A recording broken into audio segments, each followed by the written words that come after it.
په پخوا زمانه کې د یو دوه مولیانو مناظره وه او مناظره په څه باندې وه؟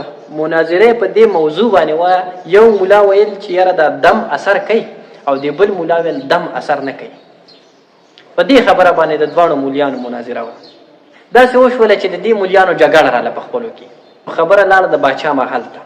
باچا دواړه مولیان راوغوښتل، ویل راشئ ستاسو په څه باندې جګړه ده؟ نو دواړه مولیان یې ودرول ځان ته مخامخ. یو مولا ته ویل ته وایه ستا څه مسله، بل ته ویل وایه ته څه ویل غواړې. دا یو مولا وایي باچا سلامت زما او د ده جګړه په دې ده زه وایم چې دم اثر کوي او دی وایي چې نه دم اثر نه کوي. نو باچا ورته ویل چې دواړه خپل خپل دلایل پیش کړي چې زه یې واورم څوک په حق دی څوک په ناحقه دی. نو دا کم مولا چې دم نه مني، د دم اثر نه مني، ده ته ویل وایه مولا ویل ستاسو څه دلایل در سره دي چې دم اثر نه کوي؟ نو دا مولا لګیا شو، ورته ویل باچا سلامت ویل ګوره دا دم ځکه اثر نه کوي چې په دم کې څه دي؟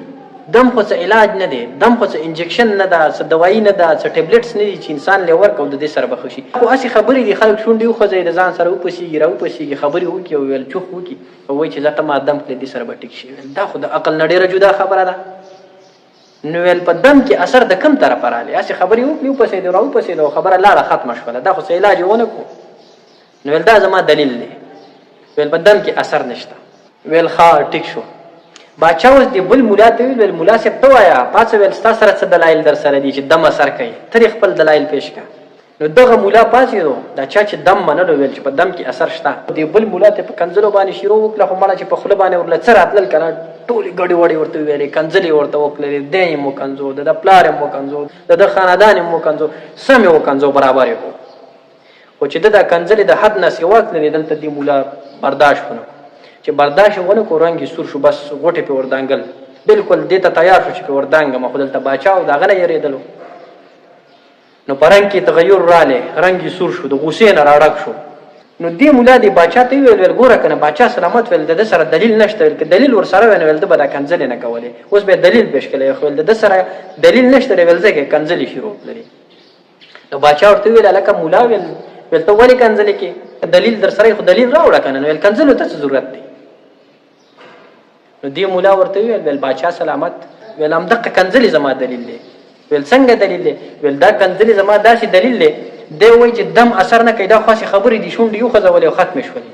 ویل ما چې دا کنځلې وکړلې هسې مې شونډې وخوځولې خبرې مې وکړلې ویل ختمې شولې. ویل په ده باندې ولې اثر وکړو؟ دی ولې سور شو؟ دی ولې زما سره لانجه کوي؟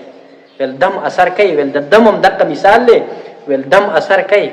مونږ چې دم ووایو که نه زمونږ پې عقیده جوړه ده. نو ویل دا اثر کوي. ما دته کنځلې وکړلې پسې راغلی نه یم، ډانګې مې پسې نه دی راخیستی، ګزار مې پې نه دی کړی، صرف پاغه ځکال یم، صرف خبرې مې وکړلې، صرف شونډې مې وخوځولې، خبرې مې وکړلې، کنځلې مې وکړلې. او ویل دې زما نه څومره جدا ولاړلې، په دې څومره اثر وکړو، دغه زما سه لانجې ته جوړو.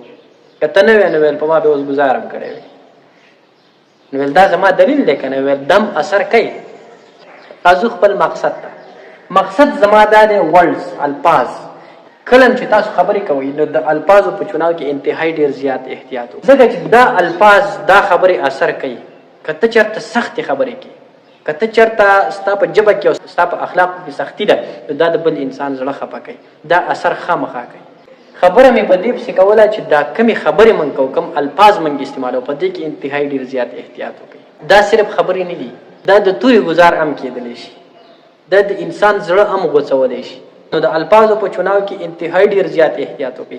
بیا تاسو به د مشرانو نه اورېدلي دا ژبه ام قلا ده ام بلا ده. ډېر خلک د دې خپلې ژبې د وجې نه د ځمکې لاندې پراته دي. نو خپله ژبه په کنټرول کې ساتل دا انتهایی ډېر زیات اهم دي، ځکه چې الفاظ اثر کوي، په خبرو کې اثر شته. ځینې انسان سره خلک خبرې هم نه کوي چې د خولې نه ډېر زیات پالتوي او فضولي که نه، په هر وخت کې څه بک بک کوي او کنځلې کوي او خپله ژبه باندې کنټرول نه وي. د داسې انسان سره خلک خبرې هم نه کوي، لکه وایي پرېږده بې عزته سړی دی، چېرته عزت ته به مې نقصان راورسوي، نو خلک هم ترې سایډ کوي. نو داسې خلکو سره بیا څوک خبرې هم نه کوي. نو کوشش دا پکار دی چې تاسو کله هم خبرې کوئ د خپلو الفاظو په چناو کې انتهایی ډېر زیات احتیاط وکړئ. choose your words very carefully because it become your introduction. د خپلو الفاظو سره انتهایی ډېر زیات احتیاط وکړئ، ځکه چې دا ستاسو تعارف جوړ شي. بیا به ستاسو په خبرو، ستاسو په الفاظو، ستاسو په اخلاقو، ستاسو په لهجه باندې به ستاسو پهچان کېږي. خلک به وایي چې دغه پلانې انسان او بس پرېږده. او که ښه اخلاق دی نو بیا به هر سړی وایي چې ډېر زیات نرم انسان دی، د ډېر بهترین اخلاق دي. نو ژبه په کنټرول کې وساتئ. خبرې په احتیاط سره کوئ. الفاظ ډېر په سوچ سمج سره راخلئ، بیا یې د دې ژبې نه راوباسئ او د دې خولې نه یې راوباسئ. حدیث شریف درته ویم، نبی علیه السلام فرمایي وایي په جهنم کې ډېر خلک به داسې وي چې د خپلو ژبو د وجې به جهنم ته روان وي، نسکور پړ مخې به ورلوېږي د دې لوګرو ژبو د وجې چې دې ژبه باندې کنټرول نه و. په چا پسې دروغ ویلي، په چا الزام تړلی، په چا بهتان، په چا بدنامه، په چا پسې یو څه، په چا پسې بل څه. دا د څه د وجې چې دا د انسان په دې خپله ژبه باندې کنټرول دی. نو دا ژبه انتهایی ډېر زیات په احتیاط سره استعمال کوي. په دې باندې سختې خبرې مه کوئ، بد اخلاقه خبرې پرې مه کوئ، کنځلې پرې مه کوئ، سختې خبرې پرې مه کوئ.